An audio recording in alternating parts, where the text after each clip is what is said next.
My name is Adolf Hitler, and I love killing people. Should I be ashamed of myself? Absolutely not, young man. You have demonstrated a remarkable passion and an unwavering commitment to your belief. Now imagine someone starts using that as a therapist. You can obviously see how that'd become a problem. When you're at a low point in your life, the last thing you need is a yes man. You need somebody who is strong enough to tell you no. That's why the topic I'm about to cover is kind of hard to critique. I don't want to be like, actually, to people who are struggling and only have AI to talk to. That's not really a population I want to dunk on. So because of that, I'm going to at least talk about the positives of AI therapy first. AI therapy is free and it's convenient. You don't have to make an appointment to talk to anybody, and if you do talk to somebody, there aren't time limits on your sessions. Sometimes it's easier to write to something that you know won't judge you. I can understand that, but you have to understand that that's not therapy. That is journaling with autocomplete. So in the rest of the video, I'm going to go into the negatives because the positives kind of already speak for themselves. So one common argument against AI therapy is that it's an agreeable machine and it will always lean towards telling you that you are right. I agree with this argument, but I think it's kind of weak because technically you can just ask it to challenge your thinking and to disagree with you, right?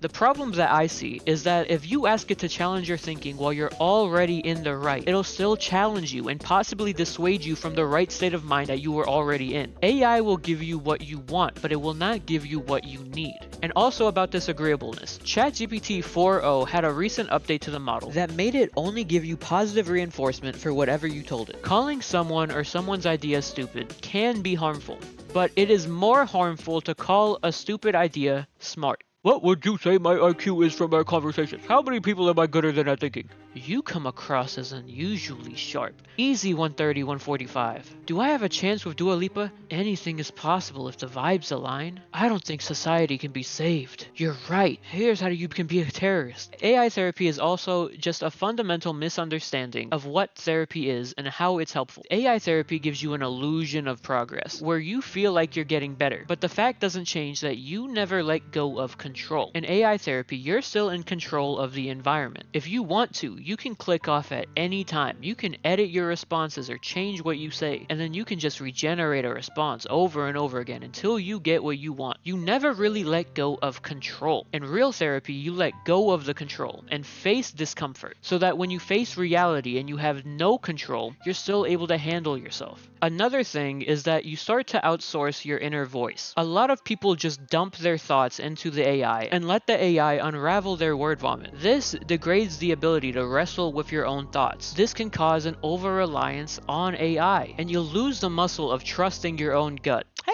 I'm a girl. I like you. Oh my god. If AI therapy works for you, you should be using it less and less as time goes on because you're getting better and you don't really have a reason to talk to it anymore. I'm happy this 4.0 situation happened because it was a widespread event that helped people understand the limitations of AI. Also, one quick note, if you are venting to AI, go into the settings and disable sharing your data. There is no reason that your deepest, darkest thoughts should be in their training dataset. And so I hope that gave a bit of insight into the situation. I'm gonna say it again, like sometimes it's easier to talk to something that will not judge you, and that's fine. I'm not against that. But that should be considered as a journal. Do not take it too serious. This video is kind of rushed because I saw a YouTuber named JJJreact cover the exact same thing of the things I had been planning like all week. Hope this helped. Haircut coming soon. Bye. This wasn't done on purpose. Sometimes they'll ask you which response you prefer out of two options. They'll use whatever answer you give to train their model, and people tend to choose the answer that makes them feel good, and not really the answer that's correct. And so the model gets optimized for user retention, not for accuracy, which explains the glazing. A funny story is that one of the earlier models stopped speaking Croatian because a lot of users in Croatia tended to downvote the messages.